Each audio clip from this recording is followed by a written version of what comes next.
Skyscrapers are the symbol of wealth and modernity. They dominate the skyline to the point where they become intrinsic to a city's image. Investors, politicians, and the general public seem to be loving them. And why wouldn't they? Skyscrapers are big and shiny, usually at least, and a true status symbol. And I am here to ruin the fun and tell you why skyscrapers are actually pretty stupid and why we shouldn't build them. My view is that in 99.9% of the cases, you don't even need to go above 10 floors. And so let's examine the main problems with skyscrapers that prevent them from being a good idea. Problem number one is their environmental impact, because turns out a big hunk of glass and metal is hard to cool or heat. And to quote this Guardian article about it, electricity use per square meter of floor area was nearly 2.5 times greater in high-rise office buildings 20 or more stories than in low-rises 6 stories or less. The gas used for heating was about 40% more for tall buildings, and the total carbon emission from these buildings was twice as high. But hang on a second, you might say. It is entirely possible to build environmentally friendly skyscrapers that aren't just a big mass of steel and glass. To which I say, sure, but it still doesn't solve the second problem, cost. In general, the taller you build, the more expensive it gets. And this is a problem because that means affordable housing and affordable office space are out the window. If big investors put up a bunch of money to build a skyscraper, the first thing they will want is returns. And that usually doesn't mean affordable 1 or 2 room apartments. If the spreadsheet says high-end luxury condos equal most big number, then that's what's getting built. Meaning that for skyscrapers to meaningfully address the housing shortage and not just become a rich people tower, the state would need to step in. But the thing is, if we really put up an affordable residential skyscraper with state support, that still wouldn't eliminate problem number 3, alienation. Because turns out living on the 50th floor makes it really difficult to socialize with people. Inside residential towers, there is rarely any meaningful social spaces. If you want any human contact, you have to go down to the park or something. But going down to the park from the 50th floor is not the same as going down to the park from the 5th floor. One takes 5 minutes and the other takes 15. The lack of quick and easy access to a social space promotes alienation. People will just stay in their apartments, they will not get to know each other. Here, the best case scenario is some people on the same floor kinda knowing each other. Whereas if you spread things out into a nice low-rise area with plenty of parks and public spaces between the buildings, people will spend more time there and socialize more, because getting to those places is no longer a hassle.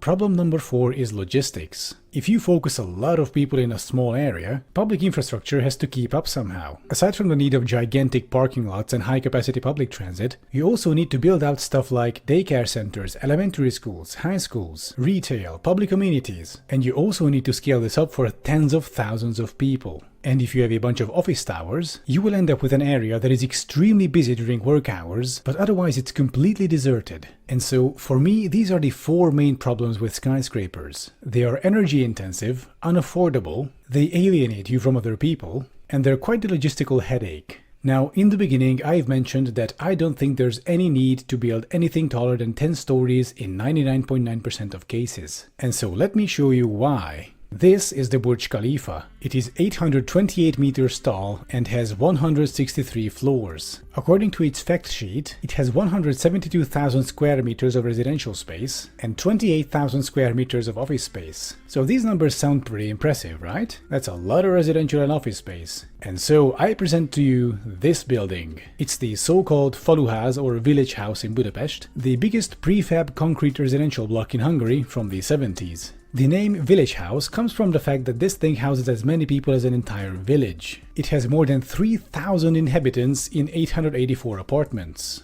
It's a 10-story building with a total residential floor space of 43.5 thousand square meters. And so this right here is the plot on which the Burj Khalifa stands. On it we could easily fit 5 entire village houses. And if we turn 4 of them into residential blocks and 1 of them into an office, we get 174,000 square meters of residential space, 2,000 more, and 43.5 thousand square meters of office space, or 15.5 thousand square meters more. In other words, 5 10-story tall commie blocks was all it took to beat the world's tallest skyscraper. And that should really tell us something. So to reiterate, skyscrapers can only be used for 2 things really, office space and residential space, and they're kinda bad at both of those. For residents, skyscrapers are like any other apartment building basically, but with the added disadvantages of living very high above the ground. And the view might be nice, but trust me, it gets old really quickly. And for office workers, skyscrapers are, well, let's just say that COVID-19 has shown us that we don't need so much goddamn office space. Because turns out most of us can work on our computers just as easily from home as we can in the office. And considering how most offices nowadays are the open plan hellscapes, except for your bosses, I think this is a change for the better. You know, I really do think that skyscrapers are just this big, dumb, afterthought kind of solution to the very real problem of lack of housing stock and office space in major urban settlements. But then why not start elsewhere? Why not do intelligent, complex urban planning and eliminate instances of wasteful use of public space? Cars, for example, are a huge waste of space. They take up lots of space and they spend 90% of their lifetime parked. So what if, instead of building a skyscraper, we began by reducing the number of cars in the city and built some medium-sized apartment blocks on the now vacant gigantic parking lots? What if we reduced and regulated short-term lease services like Airbnb? Because that alone can occupy a huge part of the housing stock in any major settlement. As you can see, when it comes to handling housing shortages and lack of space in major cities, there's a myriad of other points where we can start that are easier and more effective. Oh, and they also don't cost as much as building a skyscraper. So this would be my case against them. I'm not completely opposed to the idea though, but I think they should be considered only if we have exhausted all the other previous available options. I think that would lead to much better outcomes, both for people and for cities.